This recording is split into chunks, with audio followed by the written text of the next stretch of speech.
Good evening, a very good evening and a very warm welcome to you all here this evening on the Open Door Property Show from Property CEO. My name's Richie Clapson and I'm here with the other half of Property CEO, Mr. Ian Child.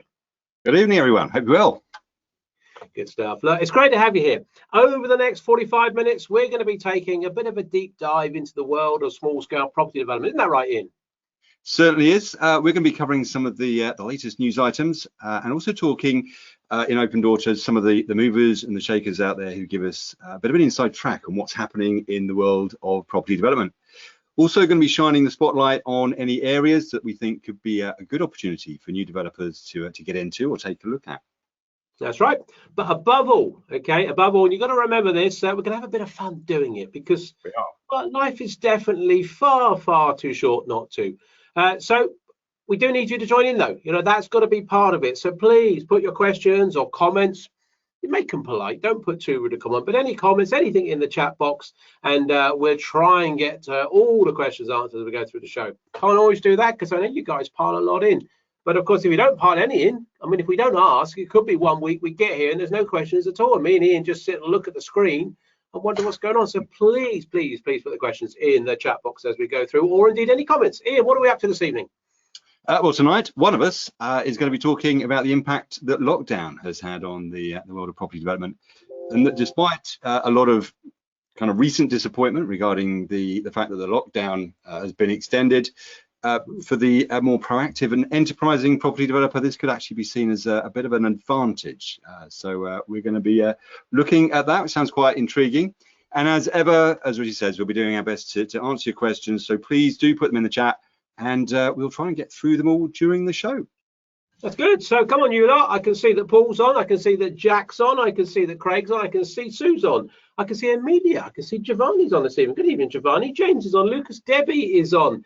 Vicky's on. Jamie's on. Roma's just joined us. Good evening, Roma. How are you? And Neil's on. Damien's on. Did I mention Damien? I don't know if I mentioned Damien, but he's on. Dan's on. Akin's on. Hello, Akin. Hello, Rob. Rob's on as well. So's Jackie. So's Gabriella. So's Steve. So's Paul. So's Liam. In fact, quite a lot of you. Good evening, gents, says Dan. Sorry for joining late, says Jack. It's okay, Jack. There you are. No, not everyone can be on time. I mean, I think it's a sign of professionalism if you are on time. But Jack, if you're not on time, you know, you're only a few minutes late. We've literally done all the best bits, but it's entirely up to you. So there we go, guys. Welcome. Ian, have we got some news items? What's going on in the news this week before I talk about why lockdown's a great thing for some of us? Well, Jack, you're in time for the news. Yes, I've got a few bits here that I picked up during the course of the week. There's quite a lot going on at the moment in the world of building supplies. So you'll know that if you're already developing. Building magazine has suggested that clients and contractors are told to have grown-up conversations about managing materials shortages. So basically, there is a bit of what's described as a perfect storm on materials shortages, disruption caused by the pandemic, border control changes, the Suez Canal getting blocked, and booming construction in China and the US were snapping up the vast majority of global supplies. So basically, if you've got any old cement kicking around the shed, eBay is definitely the place to go. We've got another one here. This one's from Planning Resource, and they've just been alerting us to the fact that the draft regulations regarding the collection of fees relating to the permitted development right changes that are going in for Class E, which become effective on the 1st of August, they've now been laid before Parliament. So we can look forward to fees for applications for prior approvals for the change of use to be £100 per dwelling house. So that's all before Parliament, and I'm sure that will get ratified pretty shortly. And then finally, just a few bits from the high street, really. Some analysis done on Oxford Street, which is a bit of a bellwether for retail voids. Apparently the voids at the moment stand at 17% post-lockdown, although there's some speculation that there could be a resurgence around the corner, and that basically the pandemic isn't to blame. It's really down to the rise of online retail. And then news that the retailer Gap is set to axe 19 stores in the UK and Ireland. So they've got 50 other stores which they're going to be keeping. But back in February, Gap suggested that it might be handing back the keys to all of its shops and become an online-only business. So yeah, yet another store that is cutting back on its retail premises. And from that perspective, yeah, more retail properties going into the market, potentially ripe for development. That's the news. Good stuff. Jack said I was 45 minutes early last week. Well, that didn't do you any good, Jack, did it? And we don't do an average over the series. Yeah. Lucas says, don't worry about Jack, I'm always late. That's not something to be proud of, Lucas. And Giovanni says, good evening, guys. I've been away for a good few weeks now, but it's good to be back and see you all here. And Jackie says, looking forward to this evening. Interested to hear why lockdown is good for developers. Okay, well, Jackie, we'll try and help you out on that one. Okay, so this is the question. I mean, we've had this other month lockdown, haven't we? We all knew it was going to come. Was it going to be 2 weeks? Was it going to be 4? Well, we could have probably guessed, put money on it that it would have been 4. So the question, I guess, that a lot of people will pose is, why is another month's lockdown, why is it an advantage? And we said, well, it is an advantage for proactive developers. And there's lots of reasons why. And I think a lot of people will view these things. They go look at a lockdown. Oh, God, it's another month. Oh, I'm trying to get my business going. Now, I know we have a great mixture of people on here on the show. And just give us a wave if this is your first time on the show. Give us a wave if it's your first time. It's always nice to see who's first. Excellent. A few of you putting your hands up there. Good stuff. Good stuff. Well, welcome. I'm not going to read your names out, but there's quite a few of that here. And quite a few of you there, not by default, must have been back several times. Someone else just put their hand up. Good. Excellent. So quite a few of you by default must have been here quite a few times before. And we know we have a few of our students on here as well, which is always good as well. Our little family of CEOs, you can all be part of that. But people often think about getting into development and they think, well, okay, lockdown, I just want to get my business going. And, a lot of students will talk to us. Our students will talk to us on the regular sessions that we do with them. The training session is I want to get out there. I've got to wait for things to open up. No, this is the great thing. Okay, this is the thing that you want to do. When everyone else is doing that, you do this. And if they're all doing that and moaning about that, well, you go, this is great news. Okay. And the funny thing is, I always think as well, even if you just turn around and say, oh, another month's lockdown, you go, that's great news. Now, you might not even know the answer, but I think there's something inside you that goes, well, I better find the great news in that, because there's a month's lockdown. You're not going to change that, whatever you do. So you can either go, oh, there's a month's lockdown, or you can go, wow, there's a month's lockdown. That's great news. I don't know what great news is yet, but I'm going to find some. Here's 3 bits of great news about another month's lockdown for developers. Okay, this is absolutely true. Many people will give up now for a few more weeks. Okay, I know some developers. I haven't spoken to them this week, but these are what I would call established developers. Okay, and I'm pretty certain what 1 or 2 of them will probably say.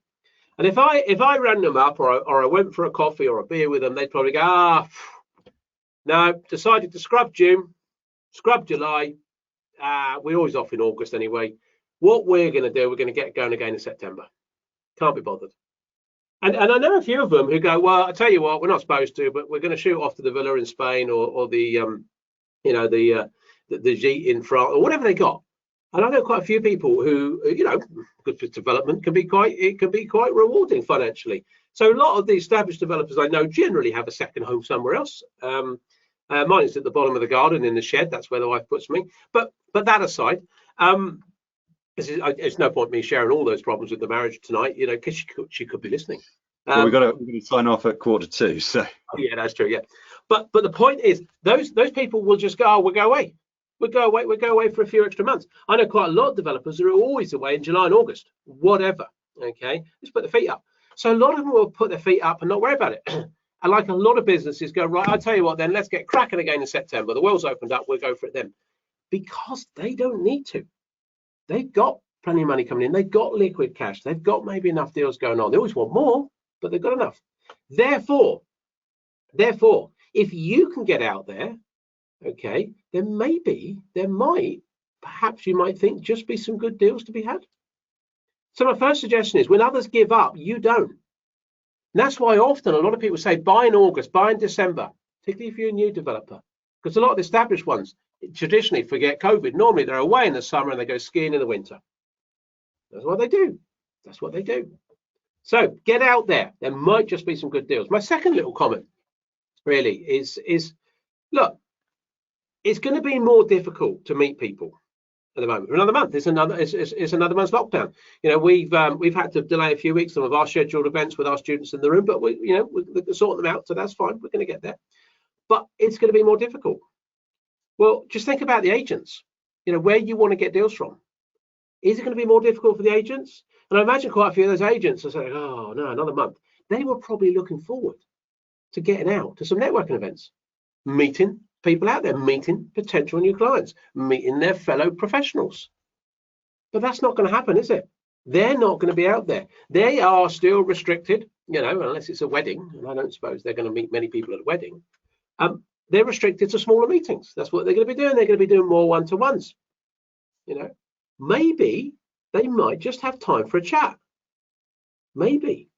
Now, I'm going to suggest it's going to be harder to get to them because it's easy to go and meet them in a networking do, isn't it? You get out in a networking do, you're going to bump into them. You're there, they're there. You can organize it. You can bump into them. Sure. But just think when you're in a networking do, and when that's going to be released in another month's time, they're going to meet 30 to 40 people in the evening. Some they're going to get business cards from. Are they going to remember you? Possibly, possibly not. How much more memorable do you think you're going to be if you're one of those few people that persevere, that put the effort in to organize that meeting, to have a coffee with them? You know, you're going to be remembered, aren't you? Much more likely to remember you. That's what it's about. It's about building relationships. It's about building rapport. When a lot of people have just given up and they're not out there meeting people, it's a great opportunity. You've only got to go and listen back to some previous versions of Open Door and podcasts that we've done in the past. And every time we've interviewed an agent, whether it's a residential or commercial agent, they say, yeah, when it's lockdown, ring me, talk to me. Because that's when I want to meet people. That's when I want to talk to people. And actually, I will remember you because I'm not just going to palm you off on the rest of my team. Because a lot of these people won't have all their teams back.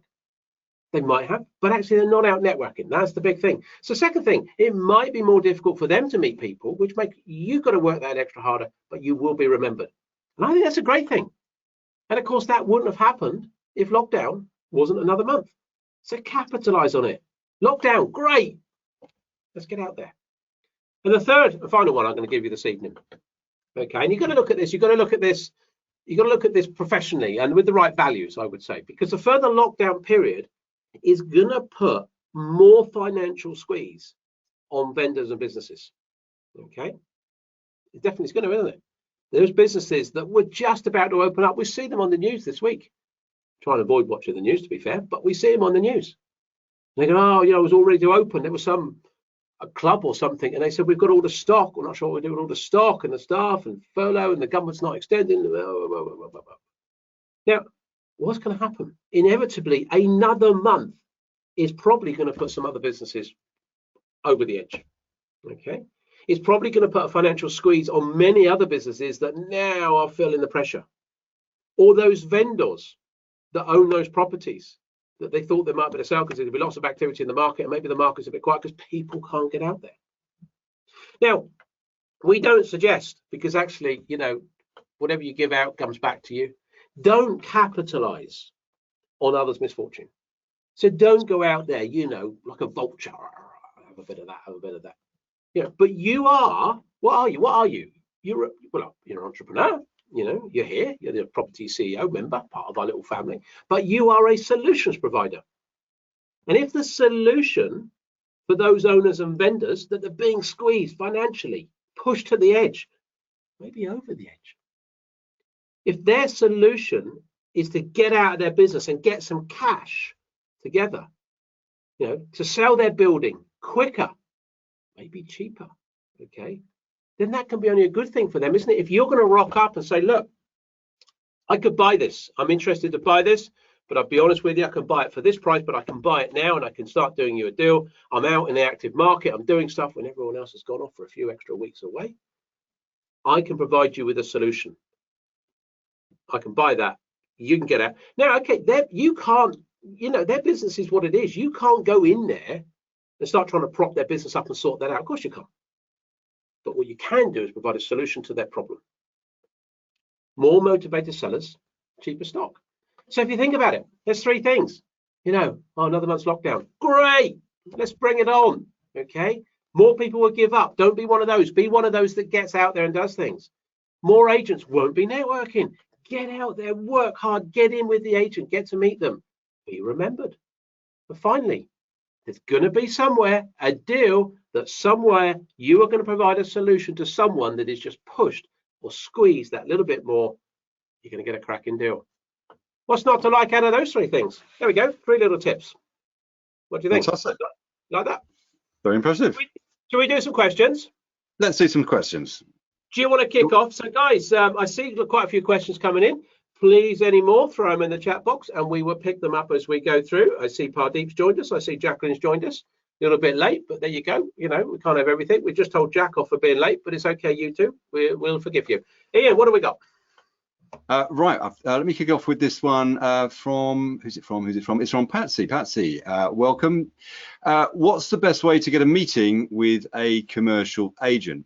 Okay, so a number of ways of doing it. The way you don't do it is sort of pop in on your sort of swing by on the way past Sainsbury's. You need to make an appointment with their office and get some time in their diary. Commercial agents are similar to residential agents in some respects, but they operate more like an office than a shop. Residential agents are slightly the other way around. And so what you don't want to do is be sort of dropping in and finding, as if somebody would do the same to you, that they're busy, they haven't got any time for you, whatever. So be professional about it. Don't drop in and actually make an appointment.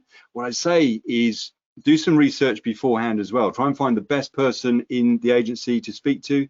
Who is perhaps the most senior person or the person that's most likely to be of use to you, so that way you can try and avoid just getting on establishing a relationship with the office junior.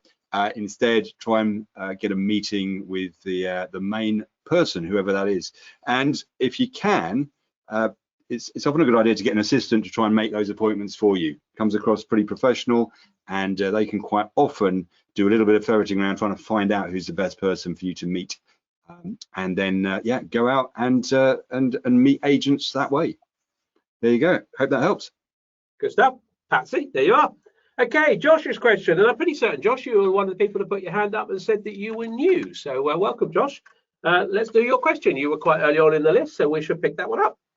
Josh says, do you think that the agents and some vendors will also give up for a few months, like as you suggest, the developers will, and come back again in September? Josh actually put in the chat box, yes, I am new. Good, that's good. No, I don't think they will, Josh. I don't think the agents will give up and come back in September. Let's look at the developers. Why are the developers doing that? Because, developers make big chunks of money. Now, I know some of you are developers. Some of you probably want to be developers. Some of you are dipping your toe in the water in this arena. Maybe you're checking out what we talk about. Think, do I like the idea of development?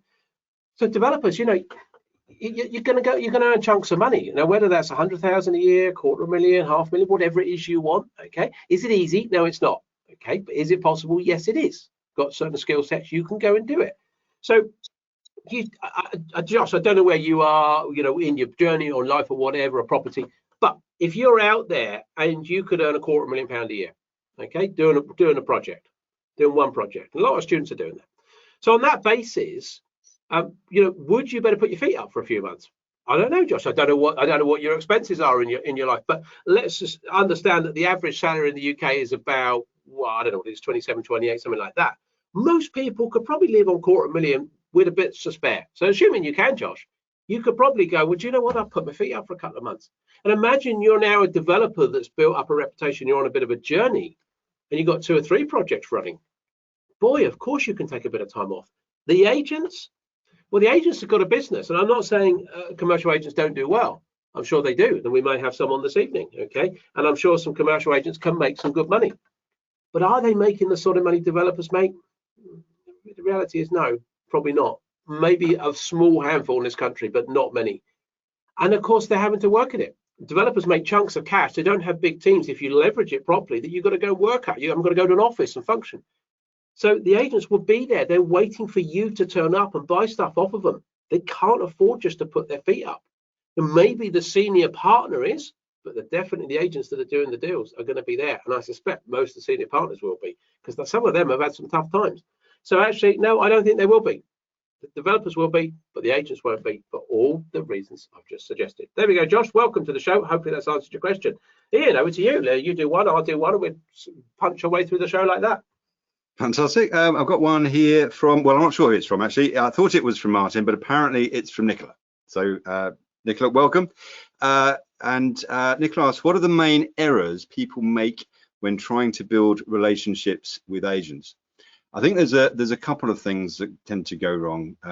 The first thing is not taking the trouble to kind of establish everything, effectively a brand behind you before you go. So agents are always going to be interested in meeting new potential buyers, but of course they want to make sure that you're going to be a proceedable buyer, somebody that's serious, that is going to be worth them investing some time in, and ultimately them recommending to a vendor. So make sure that you've got your brand set up behind you, so that you're representing your business has a website, etc., and so on, and that you've also nailed your elevator pitch as well. So that's absolutely essential. I think the other thing that they do wrong is they don't follow up enough. I think if we think about the way where we want to be with agents, we want to be getting that first call when a deal comes on, and if you've done the hard yards and established a relationship, got yourself on the mailing list, but that was 6 months ago, then the chances of you being remembered by the agent when something comes in is pretty remote. So you've got to be tenacious. You've got to be making sure that you're getting around in front of the agents on a regular basis, not so much that you annoy them, but enough that you're able to be remembered. And I think the final thing I'd say, which is something that people get wrong quite a lot of the time, particularly when they're new to development, is they worry that they're going to miss out on an opportunity. So their tendency is to say to the agent, I'll look at anything, anything that makes a profit, shove it my way. And of course, potentially everything makes a profit. And so the agent will typically smile or roll their eyes and then immediately relegate you to the bottom of the pile. So make sure that you know what it is you're looking for. You don't need to be massively specific. In fact, don't be massively specific, just the area that you're looking in, the value that you're looking to pay up to, and what it is you're looking for in terms of, you're looking for land, you're looking for commercial property, so on and so forth. So to get those three things right, get your elevator pitch sorted out, your brand behind you, and keep in touch with them. And you'll probably find some of the agents, more than others, are ones that are a friendly face and give you good deals. So stick with those. There you go, Nicola. I hope that helps. Richard. Well, yeah, that's fine, Nicola. I know who Nicola is actually, but Nicola, I didn't know you often went under the name of Martin. So you learn something every day. Every day's a school day, as they say. Nicola, welcome. Anyone that wants to join under a false name, you're entirely welcome. It's not a problem. So Nicola, aka Martin, or whichever way around it is, welcome. Craig says, do you anticipate that more commercial freeholds will come up for sale from distressed commercial landlords? I'm going to just give a couple of answers to that, Craig, because I think commercial buildings will come up for sale. Just to clarify your question, you can just sell the freehold, so it could be an occupied building. So I don't think occupied buildings as investment buildings are going to be surging onto the market, okay? Because if they've got tenants that are secure in there, then that's fine. So your question could have been about, are the freeholds, which is the land and the building that you can sell, as opposed to the whole building with all the vacant space. So it's occupied, it's an investment property. Are lots of freeholds going to be coming to the market? No. Are lots of freehold commercial buildings going to be coming to the sale, to the market? Yes. Okay. Yes, I do anticipate that, and I think that is what your question is. And I think that will be in all arenas, but particularly offices, particularly retail, and particularly industrial. Okay.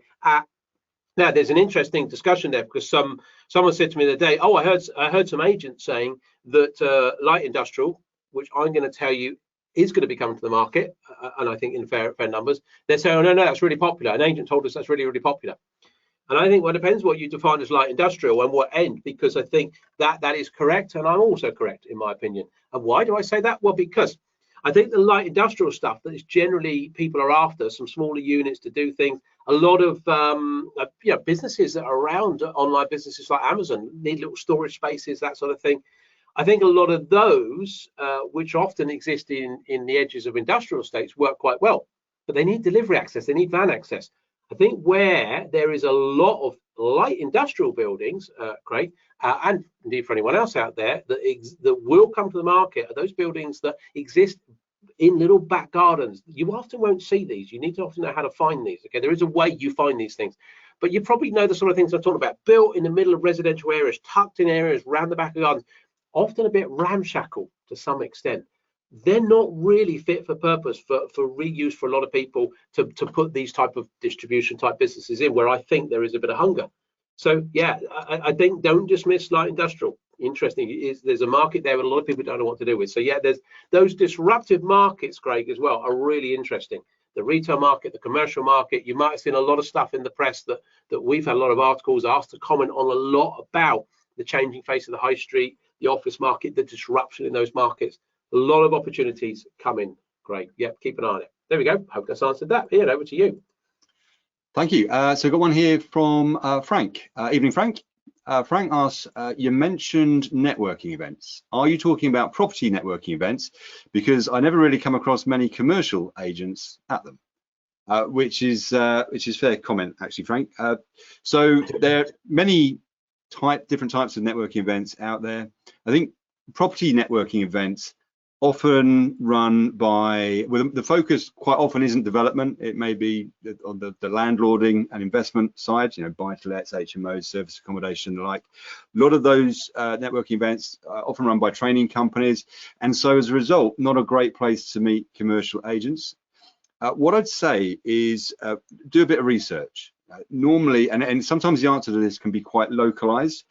Find out by speaking to people. So speaking to agents, speaking to your professional team as well. Where is it that people meet up in your area? Where's the kind of the social or kind of industry events that people go to? Quite often they can be around a local organization. It might be that they're quite informal, but what you want to try and do is see if you can get an invite into those areas. I think the other thing I'd say is that whilst all networking is good, because you never know when you might encounter somebody that's got a property opportunity for you, or perhaps a potential a private investor that you could work with. I think I'd say that business networking as a developer is going to be better for you and produce more rewards than perhaps property networking. If you think about who's at a business networking meeting, it's typically other business owners. And of course, business owners, well, they have commercial property. They know lots of people that do have commercial property, and in many instances they may also, or their businesses may also have cash to invest. The other thing I like about business meetings is that networking meetings, that you're quite often the only developer in the room. So you've got a great audience to tap into there by telling the world what you do. So yeah, I would say those are certainly. Go local, find out and talk to people on the ground as to where they meet up, because that's probably going to be the best route of finding where everybody gets together, and then you can muscle in on that and build your rapport. So there you go, Frank. Hope that helps. Richard. Yeah, Frank, get out there, get on with it. Con, good evening, Con. Hello. Trust you're well. Con says, when permitted development MA is used, so this is a permitted development class for people that don't know it. This is how you can convert certain buildings. Is used as an example on a light industrial building. Will the planning sequence, this is about planning sequence, guys, all pay attention. Will the sequence be, number one, apply for the creation of the new windows while the building is still in industrial use, then put the PD application in. I can see how the MA application can be, I can't see how the application can be step one if some of the units I plan to create need windows. Yeah, absolutely. So basically, this is about, guys, I know probably some of you are completely new to property. We have a thing called permitted development rights, which enables us to convert buildings. Okay, we can do buildings without full planning permission. Now, for some of you might think, well, that's a bit of a revelation. Not to Con, because he knows about this stuff. Why does Con know about it? Well, maybe he's been taught by someone. So Con, the answer to this is, right, it depends. So what you can do is potentially put them in parallel. Okay, potentially in parallel. What I would say is you've got to take some advice from a planning consultant, because I think my feeling is that the majority of the applications will have to have the application for the windows as part of it or in parallel, but I suspect perhaps even part of it. Now, this has got to just be pulled apart by some of the planning consultants of how they can package that up and put that in. The trouble with the applications is they're read independently. Okay, so if you run it, definitely if you do the windows first, great, you get the windows. Now you can put the application in for the PD. And the reason that Con's asking this, for those that don't know, is because we have to provide adequate natural light into all the rooms. This is why Con's coming up with this question. So definitely if you do it the way around you suggested, Con, that you go for the windows, then you go for the PD, you can't be stopped. If you run them in parallel, okay, in theory, you know, you're sort of showing your hand and it can work. There is a problem potentially, and this is why I want you to get guidance from a planning consultant, that actually the planning officers can only look at each application in isolation. They might choose to be awkward and just go, well, no, we're not even going to look at the windows because we're just going to knock that one on the head and refuse it because it's got no windows. They probably got the potential to do that. They've probably got the legal ability to do that. Can you link them, and can you, as part of your PD application, put the application in for the windows as well? Potentially. Okay, so this is a little bit of an assessment from your planning consultant. So and it could change, guys, across the country depending on how planning consultants are viewing their reactions from local planning officers. And particularly, I think the other thing, Con, and indeed for everyone else, it depends on the planner's appetite for that building to be changed or not. So if the planners are quite keen, particularly if it's the sort of light industrial building I was just talking about just a minute ago, where we're talking about a building in a residential area, there might be a lot of presidents to say, yeah, let's definitely change it over to residential. If they don't want it done, you really want to get your sequence right so they can't stop you. Quite a few options there, Con. Not a simple answer, but hopefully I've given you a bit of a steer to go away and work on. So there we go. Hopefully that is good. Ian, what have we got? Oh, by the way, Josh and Frank says, thank you. Great answers. Enjoying the show. Ian, over to you. Next question. Fantastic. So I guess this is a sort of follow-up from Gary. So you say we need to make sure that all residential schemes have adequate natural light. How do we get around that with deep buildings where there are no windows?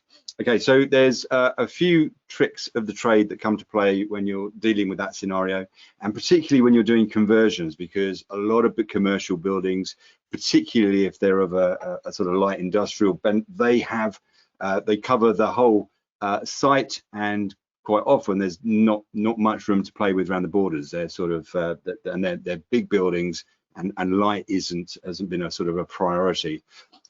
One of the best tricks is really to look at putting in internal courtyards. People tend to think when they look at a building that it's a box and they can sort of carve it up in whatever way they see fit, but they quite often forget they can actually take massive chunks out of the building in total. You could put a courtyard in the middle of a building and then have windows facing into the courtyard, and there you've got light coming in.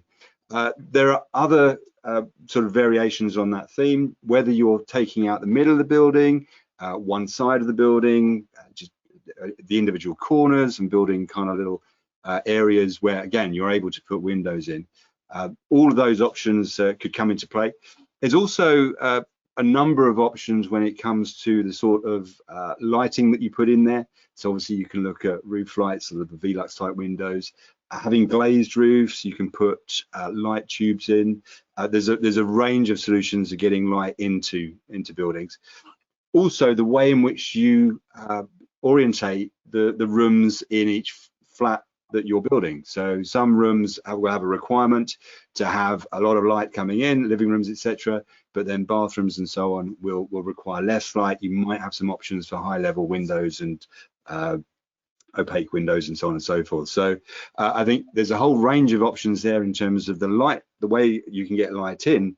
But the best one, and the one that a lot of developers overlook, is that ability to carve out chunks of the building and create these internal courtyards. Many a developer has looked at a building like that and thought, you know what, I can't work out how to get light into it, so I'll pass and move on. If you know how to do it, and yeah, it can be a great opportunity. So Gary, hope that helps. Richie. Yeah, good luck, Gary. Okay, Matt. Matt's question. Good evening. It says, What do the majority of your students, sorry, where, I should read these questions properly, shouldn't I, would help. Where do the majority of your students source deals from? Direct from commercial agents or another source? And, oh, 2 questions here. And on average, how long does it take from them to go from finding a suitable proposition to starting the development work? Okay, where do they source deals from? I think it varies. Okay, so I think, and it honestly does vary, Matt. So, you know, there are deals on the portals, okay, out there on Rightmove, on Zoopla, on Estates Gazette, probably right now. The comment that Ian just made to Gary, you know, in a way, you need to know what you don't know. You know, if you don't know what's a deal, it could be right in front of you on one of those portals. And we've seen that. We've seen that. One of the things that we do, Matt, we do what we call academy days, and some of our students are on there know these with live deal days. Back in the room very soon, guys, which will be good. And we basically look at deals. People bring stuff to us, and I remember on more than one occasion, people have bought a deal, and I said to people in the room, "What do you think of that?" And people go, "Oh, that'll never work. Forget it. Forget it." Even I remember one particular meeting, a relatively experienced individual who we were training to be a better individual, which is good, basically went, forget it. I think you know what I'm talking about. He went, forget it. That'll never work. And we proceeded to show how it would work. Okay. And he went, okay. Afterwards, he ate some humble pie and went, blimey, I was fundamentally wrong there. And that was on the portals. And that was a £250,000 profit, which actually one of our students went on to bid. Unfortunately, he lost it. But it was a £250,000 profit deal, staring right in front of someone, and they couldn't see it. So I think one thing, Matt, there is they're definitely getting deals off the portals. They're definitely deals out of relationships.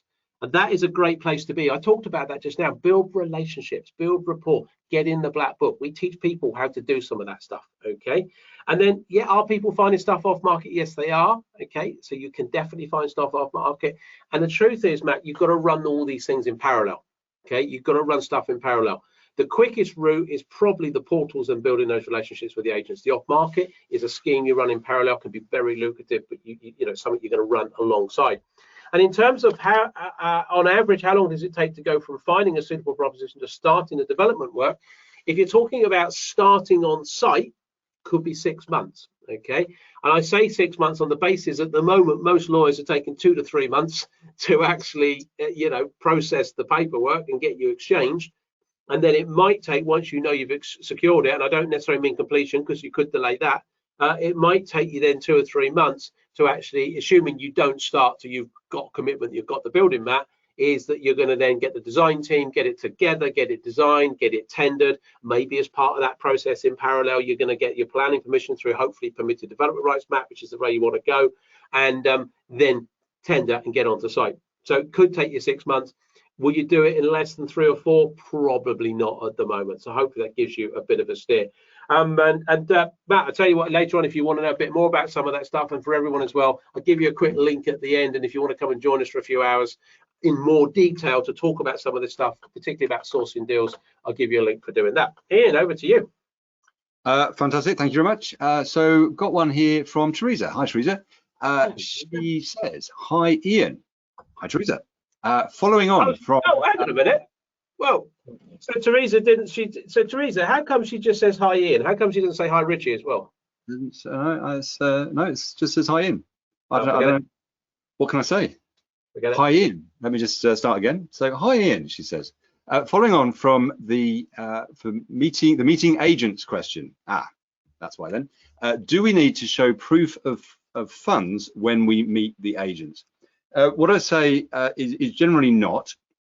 So we don't want to look a little bit. It'd be a bit keen if we're sort of shaking hands and then showing them the money. So I would definitely hold back. I would say you want to have those proof of funds to hand. You don't want to be scrabbling around for them. Typically when an offer goes in, that's when you want to make sure that you've got it, because you're going to be asked for it. And I think you'll probably be able to judge whether that's something that you want to do proactively or wait to be asked. But it's certainly something you should have in mind. What you don't want to do is to find yourself in a situation where you get asked for it and then there is a bit of a interminable delay before you're able to give it because you hadn't thought of it, and then yeah, you're kind of on the back foot. So don't proffer it up front, but yeah, have it to hand if it's asked for, and typically when an offer is made is the time when it's often called for.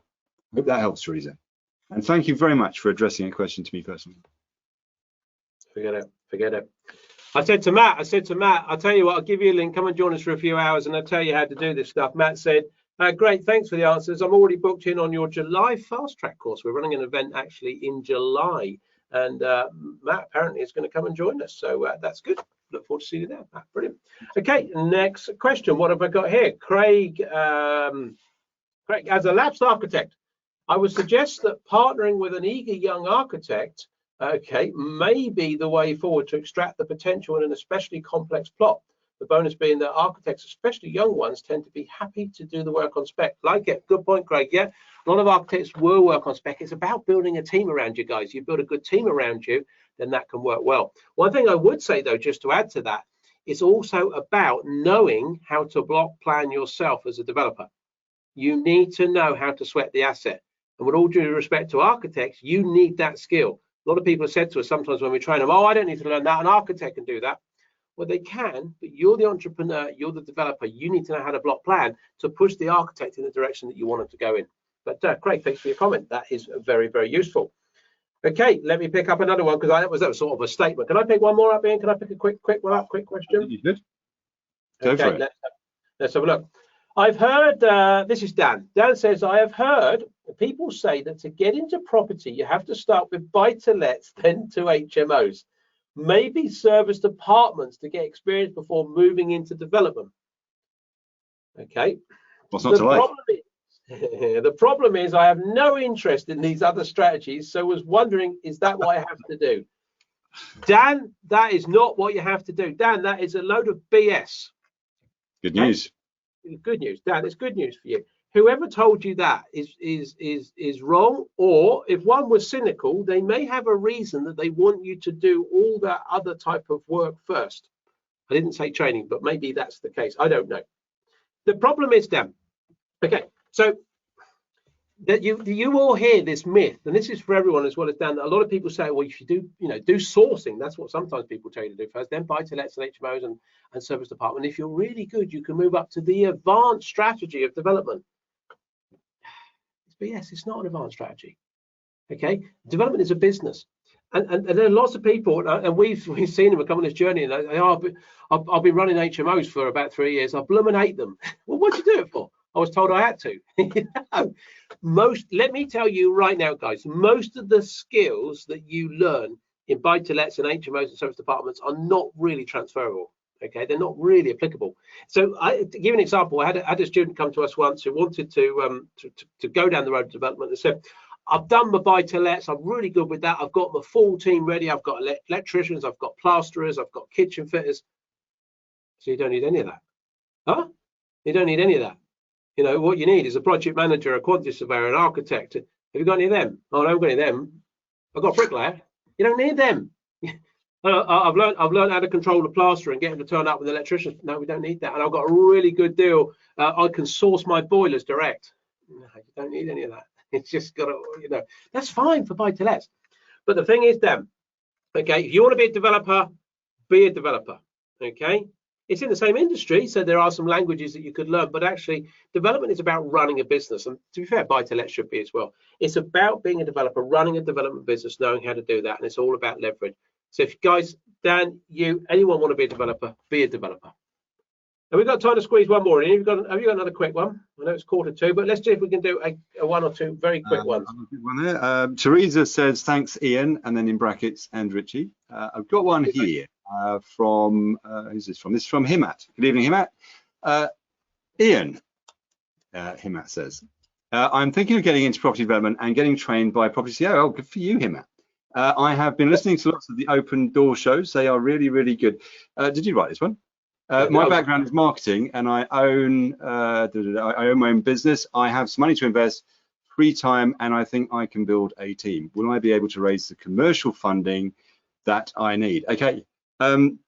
One of the things about commercial funding, I think a lot of people worry about the money when it comes to development.